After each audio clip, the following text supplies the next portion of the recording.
बीते समय में बड़े कठिन दिन बीते। लोगों के पास नौकरियां नहीं थी और मंडली के लोगों में से भी कई लोगों को मालूम नहीं था कि फलाने भाई का घर रोज चूल्हा जलता है या नहीं जलता है। लेकिन परमेश्वर ने वो भी आशीष दी है, लंबी उम्र की आशीष है।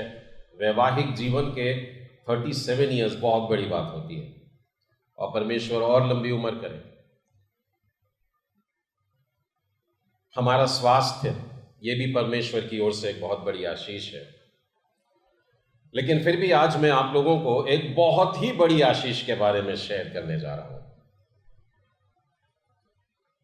थोड़ी देर पहले जो गीत गाया गया, क्रिस्ती बांधवान समय, और जो वचन आज पढ़ा गया भजन संहिता 133, उसी के ऊपर से आप लोगों के साथ में बांटना चाहता हूं। साथ ही मुझे याद आता है जब मैं पिछली बार आया था तो आप लोगों में से कई प्रियजनों के साथ काफ़ी मिलना जुलना हुआ, बच्चों के साथ, जवानों के साथ, कुछ लोगों के घरों में भी जाकर के मेरा बड़ा आदर और सत्कार हुआ। और आज भी आप लोगों की नज़रें मुझे बड़े आदर से देख रही हैं, इसके लिए धन्यवाद। पुष्पगुच्छा आप लोगों ने मुझे आदर में दिया, इस सम्मान के लिए भी धन्यवाद देता हूँ। सुंदर सा, साफ सुथरा, प्यारा सा चर्च, लेकिन एक इशारा परमेश्वर करता है। कितना अच्छा है डिस्प्ले मिलता है जब तो हम लोग गीतों को बड़े खुल करके गा सकते हैं। टेक्नोलॉजी का बिल्कुल सही उपयोग। और ये सफ़ेद रंग हमें मानो याद दिलाता है कि एक दिन इसी तरीके से हम लोग जब स्वर्ग में एकत्र होंगे और जहां नजर जाएगी हम लोगों को सब कुछ सफ़ेद श्वेत नजर आएगा। लेकिन फिर भी एक कहीं कुछ चूक रहा है। वो क्या चूक रहा है वो तो ये मंडली ही जानेगी। मैं तो आज पहली बार आया, परमेश्वर ने मुझे सिर्फ एक इशारा किया कि इनको कहना कि एक छोटी सी गलती है। और वो गलती का इशारा परमेश्वर ने इस तरीके से किया कि जब मैं सामने आया और सामने आकर के इस ओर देखा तो शायद दीवार के पीछे बैठे लोग नहीं देख पाएंगे, लेकिन यहाँ वाले लोग अगर पीछे पलटेंगे तो दीवार पर आप लोगों को एक घड़ी नजर आएगी। और वो घड़ी एकदम ध्यान खींच रही है क्योंकि सफेद दीवार पर एक काले रंग की घड़ी है, और वो घड़ी बंद पड़ी है। आप अंदाज लगाइए कि मात्र 10 रुपए की वस्तु होती है एक सेल। उतनी सी चीज अगर हो जाए तो वो घड़ी चलने लगेगी। एक चलने वाली गाड़ी, एक क्रियाशील सिस्टम जो होता है, कभी कभी एक छोटे से वस्तु के कारण, एक छोटी सी बात के कारण, एक छोटी सी गलती के कारण रुक जाता है।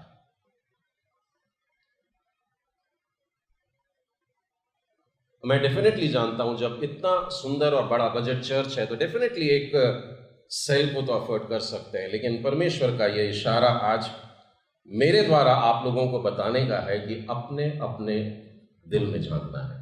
Introspection, everyone. ये उंगली मेरी कोई कमेटी पर या फिजिकल अरेंजमेंट वालों पर या किसी एक खास व्यक्ति पर नहीं, लेकिन हर एक की तरफ परमेश्वर इशारा कर रहा है कि तुझको बनाया गया था चलने के लिए। तुझको बनाया गया था कि तू फलाना काम करे, तू टाइम बताए, लेकिन तू बता नहीं रहा है। तू लेकिन चर्च में एक खास जगह को ऑक्यूपाई करके है, बिल्कुल सेंटर में। लेट अस थिंक, सोचें इस विषय पर, और परमेश्वर करे कि आज वो हमसे बात करे और हम उसके वचन के द्वारा इस बात का एहसास करें कि मुझसे कहाँ गलती हो रही है। प्रार्थना करेंगे। प्रेमी परमेश्वर पिता, आपके पास आते हैं प्रभु, आपके जिंदा वचन हमसे बात करने जा रहे हैं। आपका वचन प्रबल है, आपका वचन दोधारी तलवार है। आज हम उस तलवार के सामने खड़े हैं प्यारे परमेश्वर, आपके बलशाली तलवार के सामने खड़े होकर के प्यारे प्रभु जी आज आप हम पर चलाइए और मेरे जीवन को खोल दीजिए कि मैं देख सकूं, ताकि मैं सुधर सकूं। हाँ, आपका वचन सिखाने के लिए और समझाने के लिए है, और साथ में फटकार भी है और सुधारने के लिए है। हम आपके इन पवित्र वचनों में मनन करना चाहते हैं प्रभु। आज आप हमसे बातें करिए। पवित्र आत्मा की सहायता से हम में से प्रत्येक व्यक्ति आज के पवित्र वचनों के द्वारा आशीर्वादित रहे। मेरे मुंह से निकलने वाला प्रत्येक शब्द केवल आपकी इच्छा और पवित्र आत्मा की अगुवाई में हो। प्रार्थना प्रभु यीशु मसीह के नाम में मांगते हैं, सुनो ग्रहण कर, आमीन। भजन संहिता 133 में लिखा हुआ है, देखो, उसके बाद एक कॉमा है। कॉमा का मतलब होता है थोड़ी देर का पॉज देना चाहिए।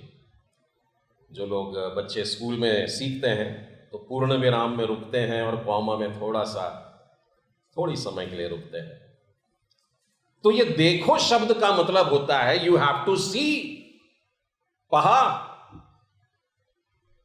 इसका मतलब आगे की जो बात है ये हवा की बात नहीं है, बोलने की बात नहीं है, ये देखने की बात है, प्रैक्टिकल बात है।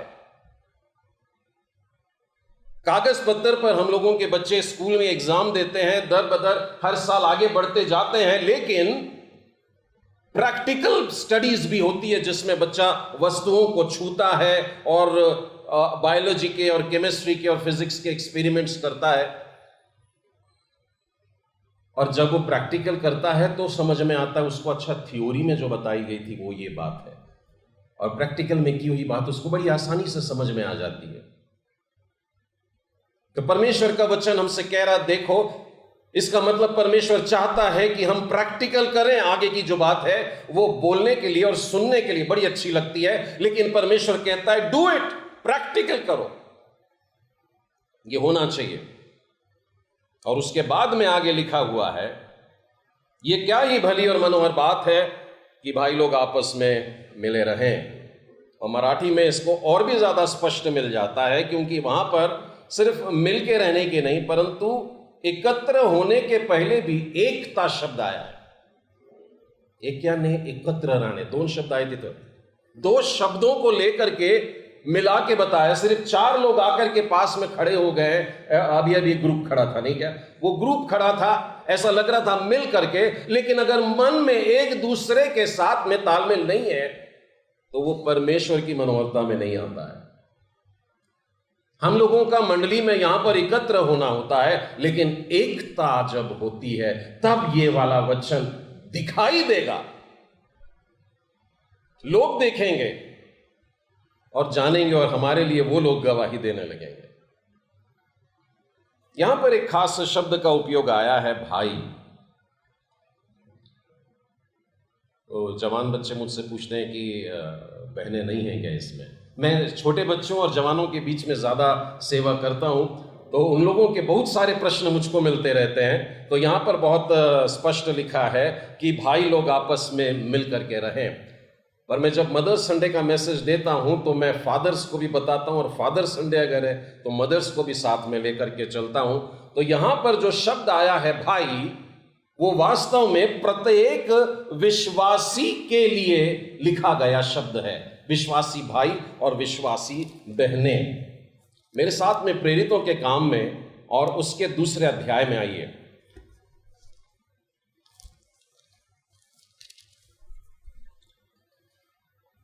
एक बहुत बड़ा परमेश्वर का आश्चर्य कर्म है यहां पर, और यह अध्याय बहुत फेमस है। यह पेंतेकोस्त का दिन है। लेकिन इन लोगों के जीवन के परिवर्तन के बाद क्या होता है, उस अध्याय के आखिर में अगर आप आते हैं तो पता लगेगा। 44वां वचन, और सब विश्वास करने वाले एकत्र रहते थे। ये एक साथ में रहने की जो बात है, ये भाइयों की जो बात है, वो यहां से प्रकट हुई कि वे एकत्र रहते हैं। ये कौन लोग हैं? सब विश्वास करने वाले। ये देखने में आई और सारा यरूशलेम देख रहा था, सुन भी रहा था। लेकिन अब उन्होंने देखा कि ये जितने भी विश्वासी लोग हैं ये साथ में रहते हैं। इससे पहले जब यहूदी लोग थे वो आराधना को आते थे, बराबर आते थे, समय पर आते थे, पूरी आराधना होती थी, और उसके बाद भी उनके बीच में दीवारें थी। लेकिन प्रभु यीशु के जो प्रेरित थे, प्रभु यीशु के प्रेरितों के जो परिवार थे और जितने लोग उनमें जुड़ते जा रहे थे, उनके लिए लिखता है ये विश्वास करने वाले लोग एकत्र रहते हैं, इकट्ठा रहते हैं, मिल के रहते हैं। और एक शब्द उसमें आ गए, उनकी सब वस्तुएं साझे की थी, मिली जुली थी। मतलब मेरे पास जो है वो मेरा नहीं कहूंगा, आप लोगों का भी है, आप लोगों का भी है। आपके पास में अगर कुछ है वो आप भी सारी मंडली के साथ में शेयर करते हैं, और वे अपनी अपनी संपत्ति और सामान बेच बेच कर जैसे जिसकी आवश्यकता होती थी बांट दिया करते थे। विज्ञान के जो स्टूडेंट्स हैं उनको एक छोटा सा फिजिक्स का लॉ बताना चाहूंगा। Liquid seeks its own level करके एक एक्सपेरिमेंट हमने 9वीं में किया था कि अलग अलग आकार के कांच के बर्तन है पर नीचे एक नली से जुड़े हुए हैं और बीच में एक टैप है और आप एक बर्तन को पूरा भर देते हैं, अभी खाली है, लेकिन जैसे ही टैप को ऑन करते हैं तो जो बड़ा बर्तन होता है जिसमें बहुत पानी है वो अपने पानी को कम करने लगता है।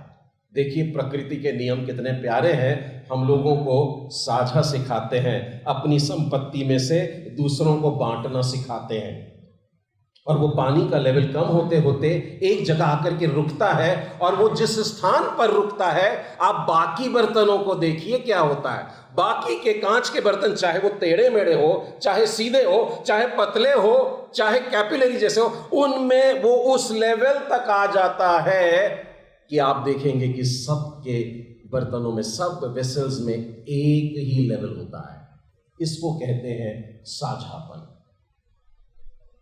मंडली वो होती है जहां पर कोई किसी को अच्छा ये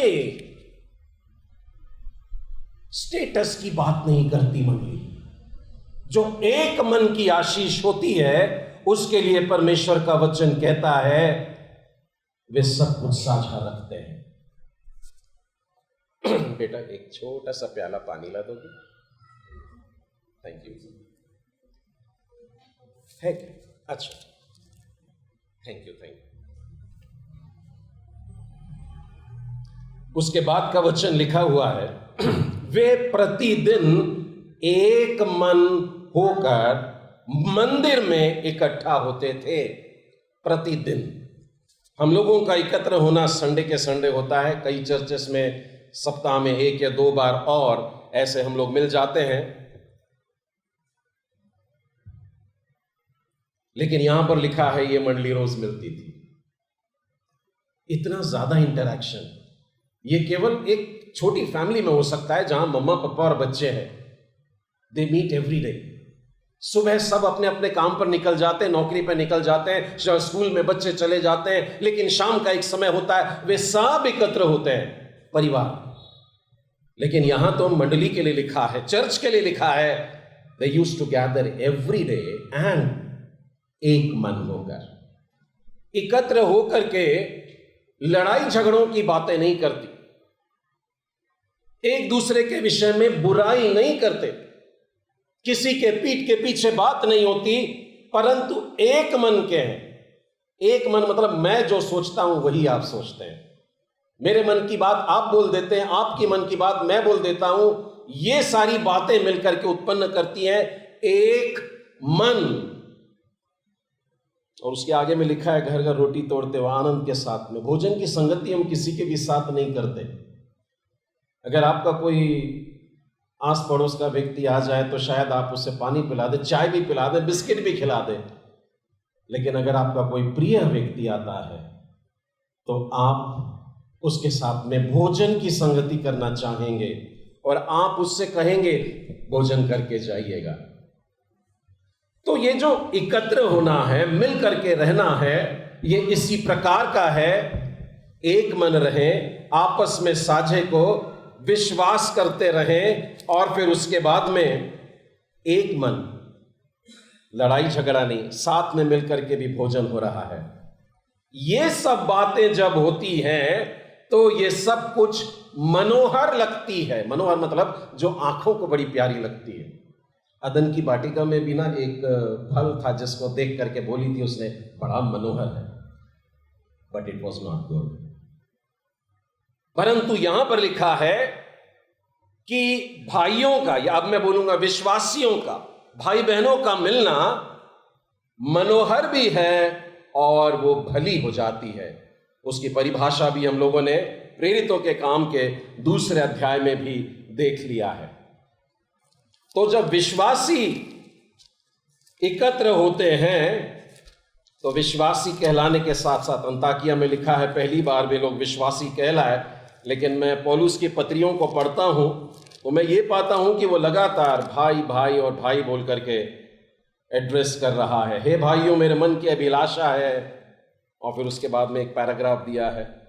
फिर उसके बाद में लिखा, हे भाइयों, कहीं ऐसा ना हो कि तुम अपने आप को बुद्धिमान समझ लो। फिर लिखा, हे भाइयों, मैं तुमसे परमेश्वर की दया स्मरण दिलाकर विनती करता हूं, अपने शरीरों को जीवित, पवित्र और परमेश्वर को भावता हुआ बलिदान करके चढ़ा दो। भाई भाई भाई, तो लगातार इस प्रकार के शब्दों का संबोधन हो रहा है। किसे? कलीसिया को। तो आज का जो वचन है ये हम सब के लिए है, और परमेश्वर का वचन हमसे कह रहा है, हे विश्वासियों, ये भली और मनोहर बात है, देखने में सुंदर और परमेश्वर की नजरों में भी सुंदर, भली और मनोहर बात है। और वो कौन सी बात है? कि हम सब आपस में मिल करके रहें। परमेश्वर आरंभ ही से मिल करके रहना सिखाता आया है। यदि आप मेरे साथ में निकाले उत्पत्ति की पुस्तक और उसका 2 अध्याय, तो उसके 18वें वचन में लिखा है, फिर यहोवा परमेश्वर ने कहा, आदम का अकेला रहना अच्छा नहीं है। परमेश्वर ने जब आदम को बनाया और उसे देखा, अच्छा बनाया, लेकिन फिर भी कहा नहीं, एक कमी रह गई है, उसका अकेला रहना ठीक नहीं है। मैं उसके लिए ऐसा सहायक बनाऊंगा कि उससे मेल खाए, उसकी समानता में बनाऊंगा, जो उसके साथ में रहेगा। तो परमेश्वर ने यह मैरिज का जो इंस्टीट्यूशन है, शादी का जो प्रक्रिया है, वो जो कार्य है, वो परमेश्वर की ओर से है, पवित्र है और आशीर्वादित है। मिल करके रहने की इच्छा परमेश्वर ने आरंभ से बना दी। मतलब human being was created and was created togetherness. मिल करके रहना परमेश्वर ने क्रिएट किया, ये आरंभ ही से वो बताता आ रहा है। और आपको जानकर ताज्जुब होगा कि बाइबल की 66 पुस्तकें, यहां उत्पत्ति से लेकर प्रकाशित वाक्य तक, परमेश्वर मिल करके रहने की बात सिखाता आ रहा है, बताता आ रहा है और चलता जा रहा है इसी तरीके से। मुझसे कई बार जवानों ने एक प्रश्न किया है, आप परमेश्वर को जोड़ने वाला कहते हो, लेकिन परमेश्वर ने तो कई बार तोड़ा भी है। और उनके पास में वैसे एक ही उदाहरण होता है, बहुत दूर नहीं है। उत्पत्ति के 11वें अध्याय में अगर आप आएंगे तो आपको मिलेगा कि परमेश्वर अलग भी करता है, लेकिन परमेश्वर ने यहां पर एक खास उद्देश्य से अलग किया कि ये लोग मेल से रहे, प्रेम से रहे, शांति से रहे। क्योंकि जब वे एकत्र हो गए, 11वें अध्याय का 6वां वचन देखिए क्या कहता है। और यहोवा ने कहा, मैं क्या देखता हूं कि सब एक ही दल के हैं, सिंगल यूनिट है, और भाषा भी उन सब की एक ही है। टुगेदरनेस के लिए यह भी जरूरी। और उन्होंने ऐसा ही काम आरंभ भी किया, मिलजुल करके काम भी कर रहे हैं, और उनके लिए अब जो कुछ करना चाहेंगे कुछ भी अनहोना नहीं है। उसके बाद में लिखा है, परमेश्वर आता है धरती पर और उनको बिखरा देता है। और मसीह लोग इस बात को समझ नहीं पा रहे हैं कि परमेश्वर ने, क्योंकि वहां गड़बड़ी शब्द आया है, परमेश्वर ने उनको अलग क्यों कर दिया, दूर क्यों कर दिया। रहने देता तो क्या होता। ध्यान रखिए, जब हम लोग एकत्र होते हैं ना, एक मन के होते हैं ना, तो एक बड़ी आशीष भी होती है। परंतु हम किस उद्देश्य के लिए काम कर रहे हैं। जब 100 लोग एकत्र होकर के कुछ काम करते हैं तो वे प्रख्यात भी बन सकते हैं और कुख्यात भी बन सकते हैं। मतलब एक भले काम के लिए जुड़ सकते हैं और एक बुरे काम के लिए जुड़ सकते हैं, और यहां पर ये लोग स्वर्ग को छूने की इच्छा कर रहे हैं। ये वही पाप है जो लूसीफर से हुआ था, और परमेश्वर नहीं चाहता कि जो दंड लूसीफर को दे दिया गया है वो मनुष्यों में से किसी को दूं। परमेश्वर चाहता है कि सब बच जाए, और वो एक का भी नाश नहीं चाहता है, और इसीलिए उसने उनको अलग कर दिया, बिखरा दिया। और बिखरा देना परमेश्वर की एक बड़ी आशीष लोगों के लिए बन गई। परमेश्वर की एक और आशीष बिखराने वाली यहीं पर है। यदि आप 10वें अध्याय में देखें 25वां वचन, एबेर के 2 पुत्र उत्पन्न हुए, एक का नाम पेलेग इस कारण रखा गया कि उसके दिनों में पृथ्वी बंट गई। जो विज्ञान के स्टूडेंट्स हैं, जो भूगोल पढ़ते हैं या जियोलॉजी पढ़ते हैं, उन लोग जानते हैं कि पृथ्वी में जितने भी कॉन्टिनेंट्स आज हम बात करते हैं, तस्वीरें अलग अलग दिखती हैं। हमको एशिया नजर आ रहा है, फिर उसके बाद अफ्रीका नजर आ रहा, यूरोप नजर आ रहा, south America, north America, Australia.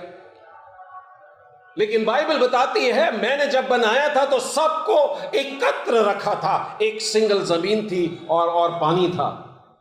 Pangaea शब्द अगर आपको मालूम है स्टूडेंट्स को, single body of land was there.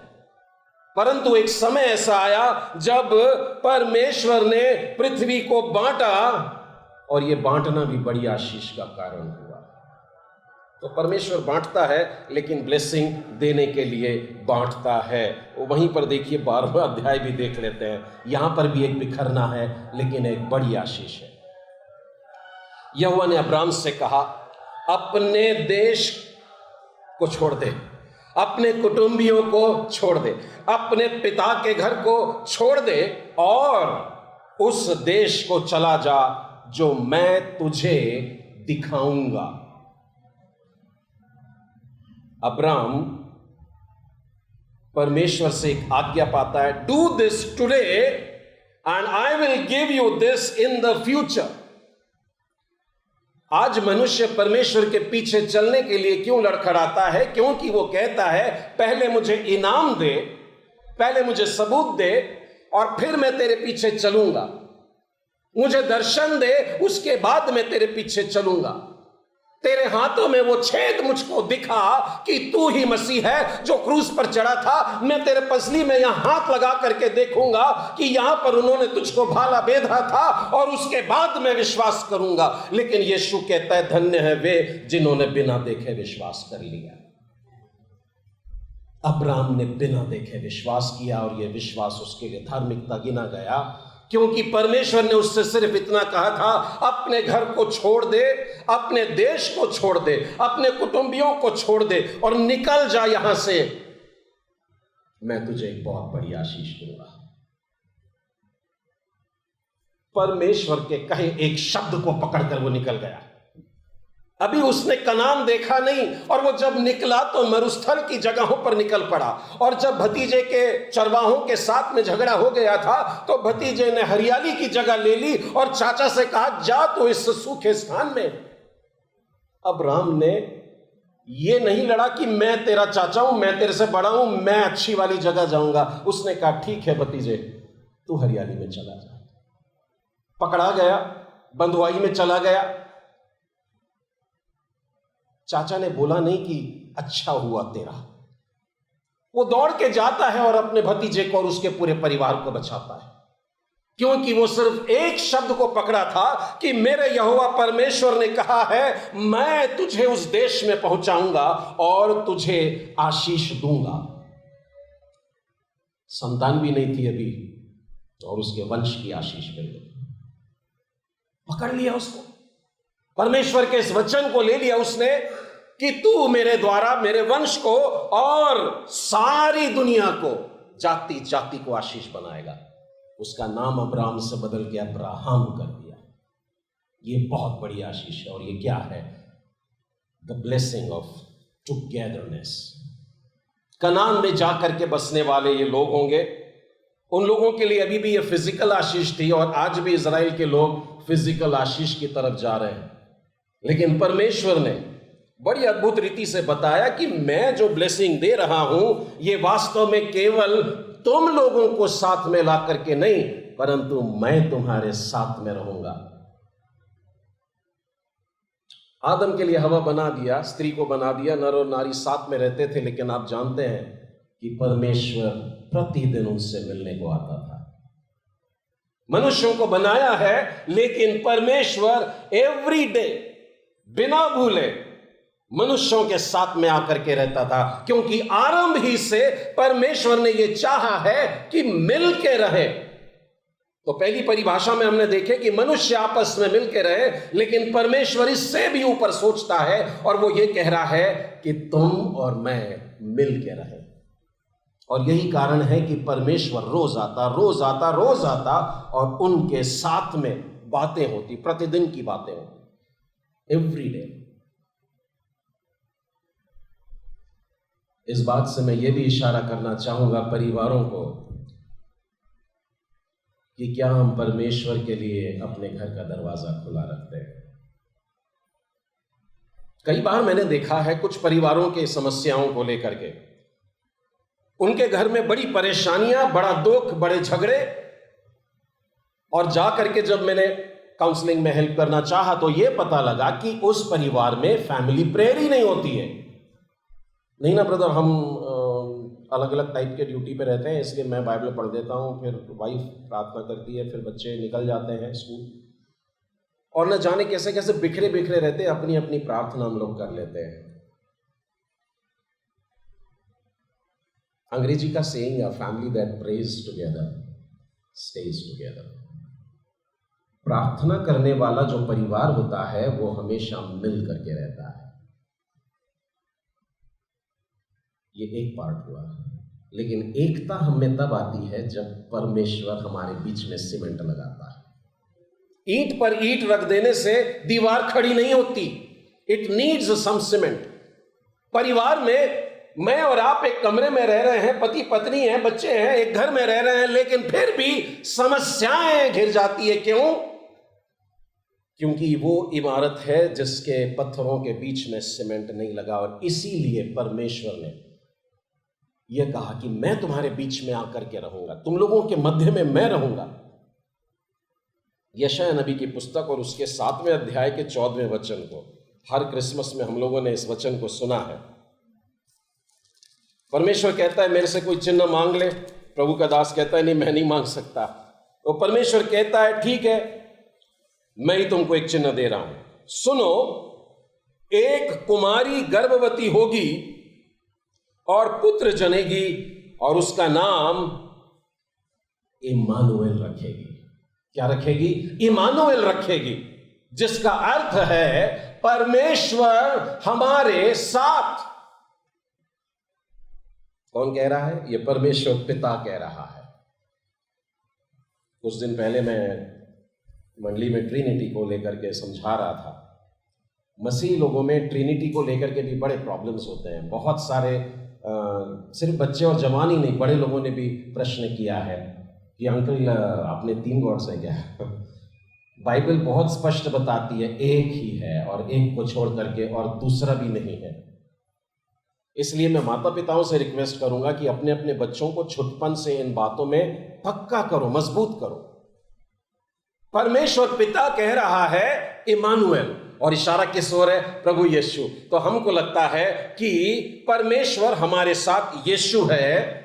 मैं आपको 1-2 उदाहरण और बताऊंगा जहां पर परमेश्वर पिता इमानुएल है, जहां पर परमेश्वर पवित्र आत्मा इमानुएल है। This word means God with us, God amongst अस, हमारे बीच में परमेश्वर। और क्यों ऐसा नाम दिया होगा? क्योंकि परमेश्वर आरंभ ही से यह कहता आ रहा है कि मैं तुम्हारे साथ रहना चाहता हूं, हमेशा रहना चाहता है। मेरे साथ में निकालिएगा निर्गमन की पुस्तक और उसका 3रा अध्याय। मूसा पहाड़ पर गया हुआ है और वहां परमेश्वर उससे बात कर रहा है, और इस जगह परमेश्वर उसको एक काम सौंप रहा है। मूसा तो पहले घबरा जाता है, मैं कौन हूं जो फिरौन के पास जाऊं और इजराइलियों को मिस्र से निकाल कर ले आऊं। तब उस समय 12वें वचन देखिए, 3 अध्याय का 12वां वचन क्या कहता है। परमेश्वर ने कहा, निश्चय इमानुएल, मैं तेरे साथ रहूंगा। तो जिसे हम गॉड द फादर करके एड्रेस करते हैं, ही सेज इमानुएल, मैं तेरे साथ रहूंगा। परमेश्वर तेरे साथ साथ रहेगा। परमेश्वर मुझको और आपको काम दे रहा है, वो साथ रहेगा। परमेश्वर हमको कठिन काम भी दे देता है, लेकिन वो कह रहा है कि मैं तेरे साथ में रहूंगा। और सिर्फ मूसा के साथ में नहीं, निर्गमन का 25वां अध्याय निकालिए, सीनै पर्वत के पास पहुंच गए हैं और परमेश्वर ने कहा, एक तंबू बनाओ, एक पवित्र स्थान बनाओ। और मूसा को वो पूरा की पूरा मानो एक 3 डायमेंशनल मॉडल दिखा रहे हैं, और वो कहते हैं कि जो मैंने तुझको दिखाया है, अर्थात निवास स्थान और जो सब सामान का नमूना था, वो सब दिखाया, उसको उसी के अनुसार तुझको बनाना है। लेकिन 8वें वचन में देखिए क्या लिखा है, और वे मेरे लिए, मतलब जितने भी लोग मिस्र की बंधुआई में से निकले थे, वो सारे इजराइली लोग जो थे, वे कनान में जा रहे हैं, अभी रास्ते में ही हैं, लेकिन लिखा है वे मेरे लिए, ये सारे लोग मेरे लिए, ये पवित्र लोग मेरे लिए, ये विश्वासी लोग मेरे लिए एक पवित्र स्थान को बनाएंगे कि मैं उनके बीच में निवास करूं। तो टुगेदरनेस मेरा और आपका, मनुष्यों का काफी नहीं है। परमेश्वर हमारे साथ रहना चाहता है। अदन की बारी में रोज रहता था, लेकिन हमारी गलती के कारण उसने रहना छोड़ दिया, लेकिन फिर भी मौका दे रहा है। 400 साल से भी ज्यादा की बंधुआई के बाद में उसने जब निकाला, तो फिर से वही बात बोला, मैं तुम्हारे बीच में रहना चाहता हूं। और वो तंबू का नाम भी था मिलाप वाला तंबू। मिलाप वाला मतलब टुगेदरनेस का तंबू, जहां पर आ करके मैं तुम्हारे बीच में डेरा करूंगा, तुम्हारे बीच में रहूंगा।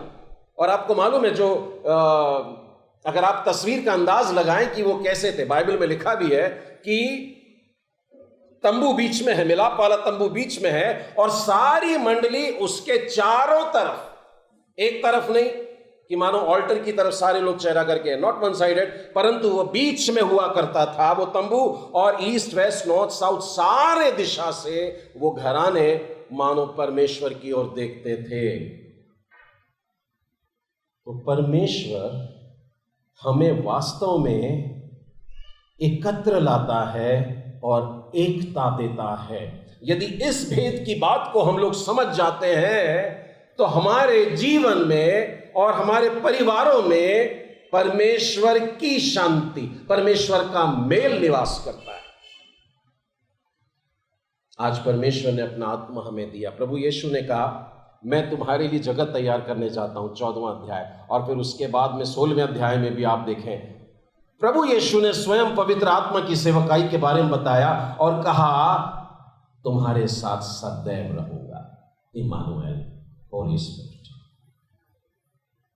हमेशा साथ में। मतलब परमेश्वर आज भी हमारे साथ में है, लेकिन कई बार हम लोग अपना जीवन अपने आप चलाने की कोशिश करते हैं,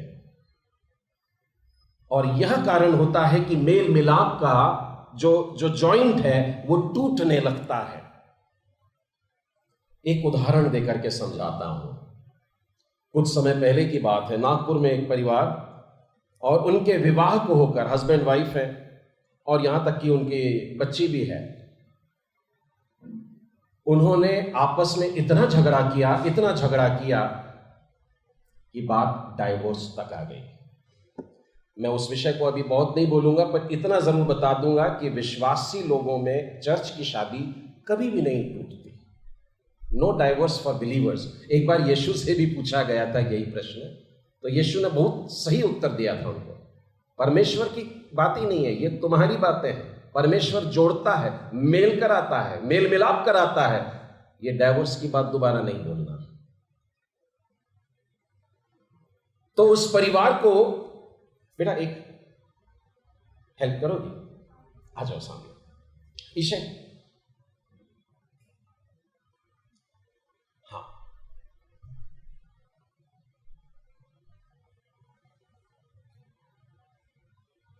एक दिन ऐसा रहता है, मैं उसके हस्बैंड वाइफ की बात कर रहा हूं, एक उदाहरण के लिए अगर मैं ऐसा बताऊंगा तो शायद थोड़ा आसान हो जाएगा। परमेश्वर के सम्मुख आकर के एक जवान और एक युवती परमेश्वर को प्रॉमिस देता है और सारी मंडली के सामने ये प्रॉमिस देता है, और वो ये कहते हैं कि जीवन भर जब तक मृत्यु हमको अलग नहीं करती तब तक, चाहे गरीबी हो, चाहे संपन्नता हो, चाहे स्वस्थ रहो या बीमार रहे, मैं तेरे साथ रहूंगी, मैं तेरे साथ रहूंगा। और बिल्कुल वही शब्द लड़का बोलता है और वही शब्द लड़की भी बोलती है। और वे दुल्हा दुल्हन जब बनते हैं तो पास्टर अनाउंस करते हैं, I declare you now man and women, पति और पत्नी। और ये डिक्लेरेशन के लिए मानो सारा चर्च रुका रहता है। और जब वो ये पास्टर शब्द बोल देते हैं तो मैंने देखा है दुल्हन के माता पिता को विशेष करके ऐसी ठंडी सांस लेते हैं जैसे एवरेस्ट पर चढ़ गए। बहुत बड़ी बात लगती है। पर मैं आपका ध्यान खींचना चाहूंगा कि हम लोग अपने कार्ड पर बड़ी आसानी से छाप देते हैं, what God has joined together let no man separate. जिसे परमेश्वर ने जोड़ा है उसे कोई अलग ना करे। लेकिन कुछ दिन बीतने के बाद में वे लोग ऐसे हो जाते हैं। और फिर एक जन बोलता है, दाल में आज नमक ज्यादा था। फिर बोलते हैं, पहले दिन से उतना ही डाल रही हूं, आज कैसे बोल रहा है। फिर क्या होता है, मेरे से मुंह मत चला, है ना। हाँ, बाइबल में पति के अधीन रहने के लिए बोला गया है। यही वर्ड्स थे उस हस्बैंड के। जब मैंने हस्बैंड से पूछा कहां लिखा है, और हस्बैंड ने थोड़ा सा सोचने की एक्टिंग किया और बाद में बोला, नहीं मैंने सुना था कि लिखा। तो ऐसी बातें बोलने वाले जानते भी नहीं है कि कहां लिखा है तो उसका अर्थ कैसे जानेंगे। तुझको अधीन रहने के लिए लिखा है। पत्नी को भी बाइबल बहुत आती है, तुमने पूरा नहीं पढ़े। वहां पर लिखा है, यीशु ने जैसे कलीसिया से प्यार किया वैसे तुमको मेरे साथ प्यार करना चाहिए। तेरा मेरा नहीं पटेगा। देखिए प्यारी सी बच्ची भी है, फिर भी ऐसा बोलते हैं, तेरा मेरा नहीं पटेगा। तू जा मायके चले जा, मैं यहां खुश हूं। मैं क्यों जाऊं, शादी करके आई है, ऐसे ही भाग के थोड़ी आए। फिर ऐसा बोलते हैं कि नहीं, अब हम तलाक ले लो।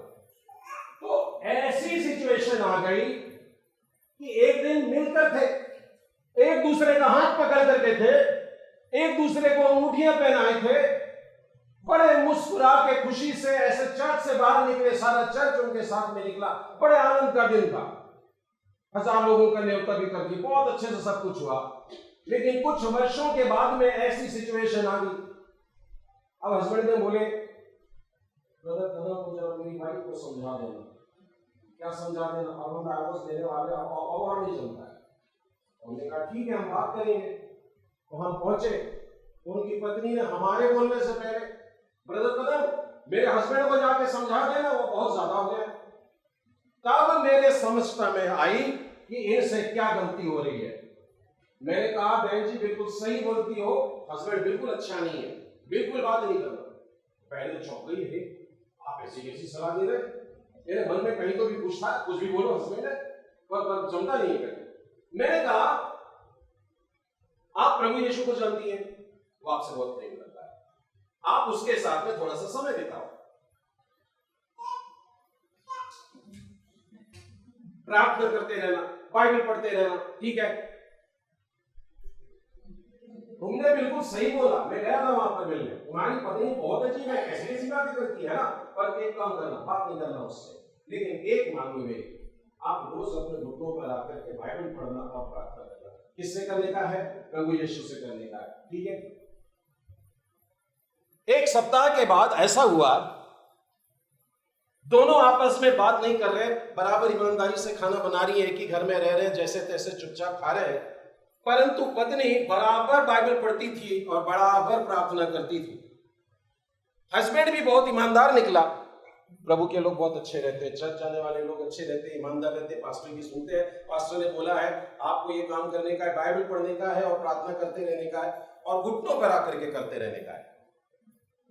जैसे जैसे दिन बीत रहे थे, पत्नी भी बहुत अच्छी, वो भी बाइबल पढ़ती रही और प्रार्थना करती रही, और जो हस्बैंड था वो भी बाइबल पढ़ता रहा और प्रार्थना करता रहा, और वो बाइबल पढ़ती रही और प्रार्थना करती रही, और वो भी बाइबल पढ़ता रहा और प्रार्थना करता रहा। और जब जब परमेश्वर का वचन पढ़ते और परमेश्वर उन्हें कुछ सिखाता, और वे इस रीति से, एक दिन ऐसा था जब ये साथ में थे, लेकिन जब अपने अपने जीवन के बारे में स्वार्थ आ जाता है तो दूरियां आ जाती है। परमेश्वर ने हमको इसके लिए नहीं बनाया, परमेश्वर ने इसलिए बनाया कि हम एकता से रहें। पति पत्नी को मिलाना मेरे बस की बात नहीं थी, पर मैं वचन की सहायता से पति से कहा जाकर यीशु से मिल ले, उसने मान लिया। और जब दुल्हन से कहा था कि जा करके यीशु से मिल ले, तो वो भी यीशु के पास आ गई। और जब यीशु के पास में आ गई और दोनों ने एक दूसरे को देखा, तो पति ने बोला,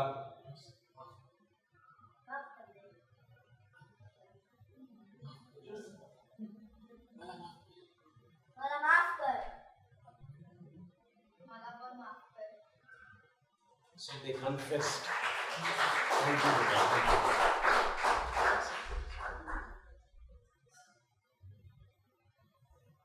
तो हमारे जीवन की जो एकता है वो परिवार से ही आरंभ होना चाहिए, पति पत्नी से आरंभ होना चाहिए।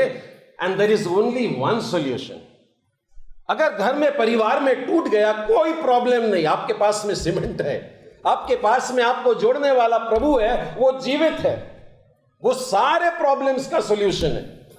वो आपकी कैसी भी दूरी क्यों ना रहे, वो कुछ समय अगर लेट हो जाता तो वो डाइवोर्स हो जाता।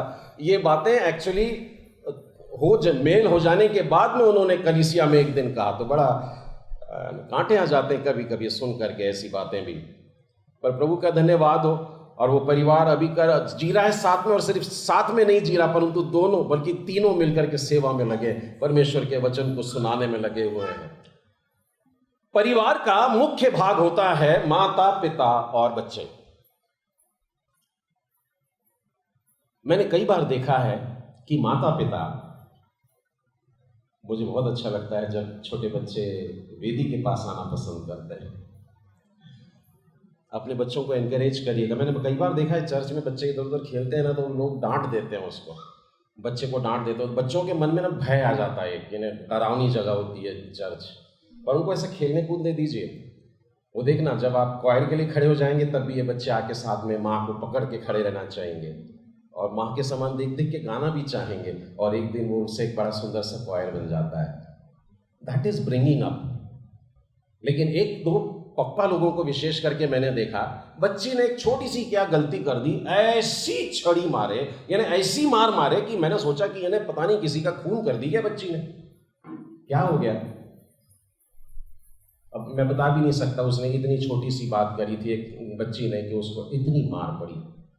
अच्छा, मार मारने के बाद भी ये पप्पा लोगों को बाइबल बहुत अच्छे से आती है, बाइबल बताते हैं, ब्रदर बाइबल में तो लिखा है छड़ी मार तेरा बच्चा नहीं मरेगा। मैंने फिर पूछा कहाँ लिखा है? नीति वचन में कहीं लिखा है ब्रदर? हम लोग जो आधे अधूरे बाइबल के वचन पढ़ते हैं, हमको मालूम ही नहीं होता है कि शैतान कैसे करके इन बातों को उठा करके हमको नरक की तरफ ले जाता। प्रभु यीशु को भी नहीं छोड़ा था, मालूम है ना? बाइबल में लिखा है कि तेरे को हाथों हाथ उठा लेंगे, तेरे को पत्थर से ठेस नहीं लगेगी, चल कूद जा। बाइबल में लिखा है। तो बाइबल की लिखी हुई हर बात को किस तरीके से लेना है, यह भी परमेश्वर का आत्मा सिखाता है। बाइबल यह नहीं कह रहा है कि मासूम बच्चों को लेकर के तड़ातड़ जमा दो, तब वो बुढ़ापे तक उसमें बना रहेगा। नहीं, इस आज्ञा के पहले मैं आपको एक आज्ञा बताता हूं, मेरे साथ में निकालिएगा अनुवाद, ड्यूटरोनॉमी, व्यवस्था विवरण, और उसका 6वां अध्याय। 6वां अध्याय निकालिए। अगर आपकी बाइबल में अध्याय के ऊपर हेडिंग रहता है तो पढ़ देंगे आप क्या हेडिंग है, अगर हेडिंग है तो।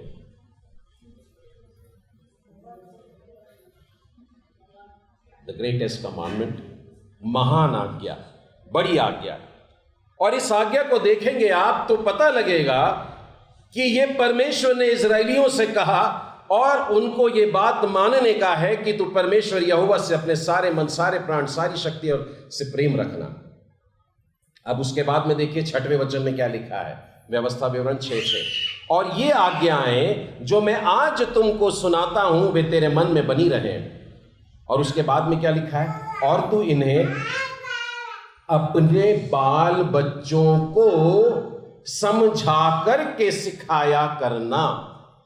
तो नीति वचन में एक इंस्ट्रक्शन है जहां पर कमांड शब्द लिखा है, लेकिन व्यवस्था विवरण में एक इंस्ट्रक्शन है जहां पर प्रेम लिखा है।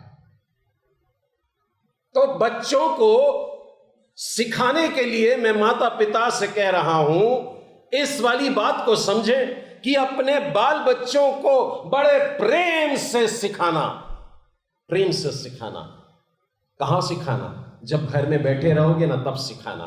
उसके बाद में लिखा है जब मार्ग में रहोगे तब सिखाना, जब चलते रहोगे तब सिखाना, जब लेटा हुआ है तब सिखाना, जब उठ जाता है तब सिखाना। 24 घंटे अपने बच्चों को परमेश्वर की व्यवस्था से बताते रहना, तो छड़ी उठाने की नौबत ही नहीं आएगी।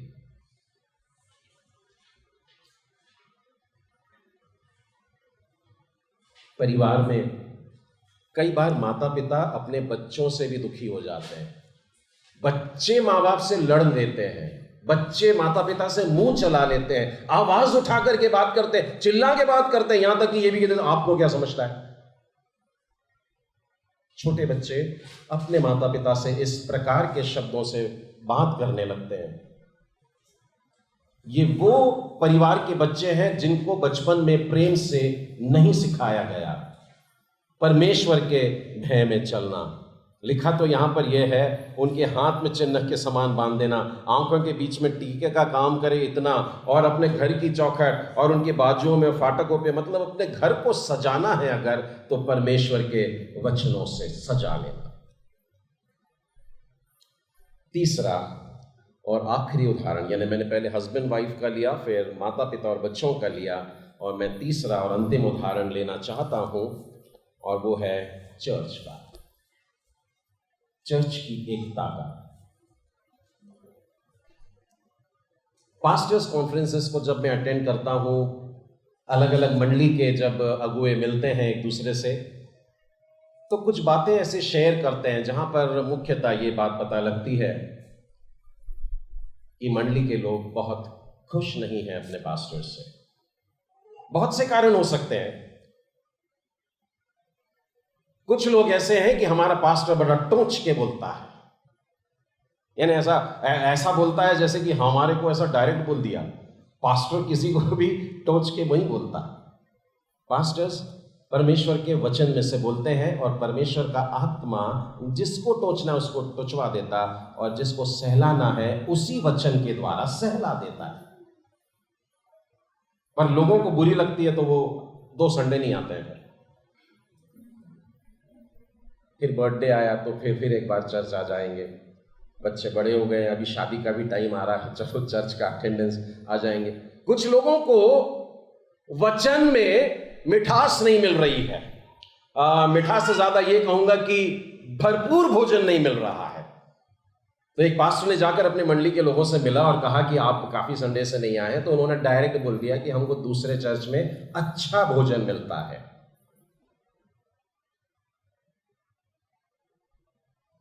तो मैंने भी पास्टर से मजाक में कह दिया, आप भी चर्च के बाद में हर संडे को खाना रख दीजिए, चर्च का अटेंडेंस बढ़ जाता है। लोग शारीरिक भोजन के लिए इतने ज्यादा आकर्षित हो जाते हैं कि वे आत्मिक भोजन को एक तरफ रख देते हैं। एक बार मैं एक मीटिंग के प्रेयर के लिए सब मंडली के लोगों से मिल रहा था, तो जब मैं एक रिक्वेस्ट लेकर के कि इसके लिए आपको प्रार्थना करना है, मैं पर्ची लेकर के गया, तो मंडली के आधे से अधिक घरों ने मालूम है क्या बोला? 1-2 घर में तो ऐसा हुआ, मैं घर में घुसे बराबर उन्होंने कहा कितना पैसा चाहिए आपको? प्रोग्राम कर रहे हो, बहुत अच्छा कर रहे हो, कितना पैसा चाहिए आपको? They have so much of money कि वो बड़े से बड़ा दान कर देते हैं। मैंने उनसे कहा कि नहीं, मैं चाहता हूं आप प्रेयर मीटिंग में आए, प्रार्थना सभा में आप आए, आप अपने पूरे परिवार के साथ आए। तो ब्रदर बोले नहीं जमेगा, पर आपको डोनेशन कितना चाहिए बोलिए। यानी मैं अगर 10,000 बोलता तो शायद 10,000 देते, या उससे ज्यादा भी बोलता तो दे देते, पर प्रेयर के लिए प्लीज मत बुलाइए। नाउ आई टेल यू, आज हम लोग ब्लेसिंग देख रहे हैं, धनवान हो जाना ब्लेसिंग नहीं होती है। आपके पास बड़ा घर है, ब्लेसिंग नहीं है। परमेश्वर का वचन हमसे कहता है यहां के सारे धन संपत्ति पर काय लग रही है, और तेरा बड़ा सा बड़ा मकान, मालूम है ना, बाबुल की मीनार भी ऐसे ही मजबूत सी बन रही थी, लेकिन वो कभी नहीं हो पाई। पर यीशु कहता है मैं तेरे लिए एक चिरस्थायी मकान बना रहा हूं, परमानेंट मकान बना रहा हूं। हमारे पास महंगी सी महंगी गाड़ियां आ जाती है और हमको लगता है हम लोग बहुत ब्लेसेड हैं, लेकिन परमेश्वर का वचन कहता है मेरे स्वर्गदूत तुझको लेने के लिए आएंगे। है ना, स्पेसशिप से भी बढ़कर कोई एक वाहन होगा जो हमको कलेक्ट करेगा, जमा करेगा। हम ये सारी बातों को एक तरफ रखें जो संसार की मिटने वाली, नाश होने वाली बात है, और इस ब्लेसिंग को ले लें जो परमेश्वर के साथ में एक करती है। संसार और जो कुछ हम आंखों से देखते हैं वो सब कुछ नाश हो रहा है। तो चर्च में आकर के यदि हम मात्र संसार की ब्लेसिंग को देख रहे हैं तो हम बड़े अभागे हैं, ऐसा परमेश्वर का वचन कहता है। परमेश्वर हमको एक बड़े इनाम के लिए बुलाता है, ऊंचा सोचने के लिए बोलता है, वचन में डूबे रहने के लिए बोलता है, और वचन में गोता लगाने के लिए बोलता है, और कहता है कि ये एक खजाना है, इसमें से ढूंढ के निकाल ले। ये वचन एक रोटी है और इससे तू अपने आप को तृप्त कर ले, और ये वचन तलवार के समान है, तू शैतान से भी लड़ेगा, और ये वचन दीपक के समान है, तेरे जिंदगी के अंधेरों को दूर करेगा। और ये वचन वो बीज है, जब तू बोएगा तो फलदायी वृक्ष उगेंगे। ये वचन वो आग है, ये तेरे जिंदगी की सारी गंदगी को, जैसे चांदी और सोने में से मैल को अग्नि में डाल करके, भट्टी में डाल करके शुद्ध करते हैं, वैसा। तो यहां से जो वचन बोले जाते हैं वो मनुष्य के द्वारा नहीं, परंतु परमेश्वर के वचन है। ऐसा सुन के ग्रहण करिए और देखिए आप परमेश्वर के और करीब आने लग जाते हैं। कई बार मंडलियों में एक व्यक्ति और दूसरे व्यक्ति के बीच में भी टकराव आ जाते हैं। चर्च में आने वाले लोग, कभी कभी क्या होता है, एक बेंच पर जगह थी, लेकिन फलाना व्यक्ति जब भीतर आया तो देखा वहीं बैठना है, उसके साथ में नहीं बैठूंगा, और वो बाहर जाकर के बैठना पसंद कर लेते हैं। 2-3 चर्चेस में मुझको जवान लोग दिखते ही नहीं। मैंने कहा कोई जवान नहीं है आपके चर्च में? बोले हैं, सब बाहर खड़े हैं। हम लोग ऐसी गलतियों से बचें जो परमेश्वर से हम लोगों को दूर करती हैं। और चर्च की तीसरी गलती में मनुष्य अपने आप में देखे। बाइबल हमसे कहती है कि तेरे भाई के आंखों से तिनका, यानी एक छोटा सा तिनका निकालने से पहले तू पहले अपनी आंख का लट्ठा निकाल ले। हम लोग दूसरों में दोष ढूंढने के एक्सपर्ट्स होते हैं। वो क्या गलत कर रहा है, वो क्या गलत कर रहा है, वो क्या गलत कर रहा है। कई लोगों को मैंने खेल कूद के मैदान में भी देखा है, टीवी के सामने बैठे बैठे भी वो यहां से स्टेडियम के वहां क्रिकेट प्लेयर को बताते, ये शॉट को तुझको ऐसा कैसा मारना था, आउट हो गया। मसीह जीवन में बिल्कुल ऐसे ही चल रहा है कि लोग एक दूसरे की आलोचना करने जब लगते हैं तो शैतान को मौका मिल जाता है। बाइबल तो हमसे कहती है, बुराई करने के लिए तो मना करती है, बुराई सुनने के लिए भी मना करती है। तो अपने पड़ोसी की निंदा नहीं सुनेगा। सुनना भी भयानक पाप होता है। कोई किसी की बुराई कर रहा है, पता नहीं क्या इच्छा होती है कि वहां जाकर के 4 लोग एकदम जमा हो जाते हैं। बाजू में खड़े होकर के आप वचन सुनाइए, वचन सुना रहा है क्या, पलट जाते हैं। तो चाहिए हमें कि हम परमेश्वर से अपनी एकता बना करके रखें, और ये तब संभव होगा जब मंडली समझ जाएगी कि we are church and the church is body of Christ. कि हम लोग इंडिविजुअली अपना अस्तित्व नहीं रखते हैं, जब हम एकत्र होते हैं तो मसीह की देह होती है। मसीह की देह का मतलब क्या होता है? आप देखिए, ये देह है, और यदि आंखें बंद हो जाए, मैंने आंखों ने काम करना बंद कर दिया, हम नहीं करते, गुस्सा हो गई, मंडली के 2 लोग गुस्सा हो गए और उन्हें बोले हम अपना काम नहीं करते। अब पूरा शरीर क्या काम करेगा? उसको मालूम नहीं है कि कैसे चलना, कहां जाना, ठोकर लगे गिर जाए।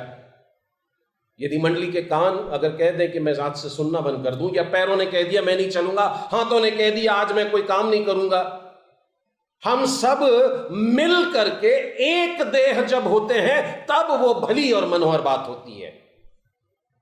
मिल करके रहना है, एक मन के रहना है। आंखें देखती हैं, कान सुनते हैं, हाथ उस दिशा में काम करता है। तब जाकर के एक क्या ने एकत्र रहने दिखाई देता है जो परमेश्वर को भाता है।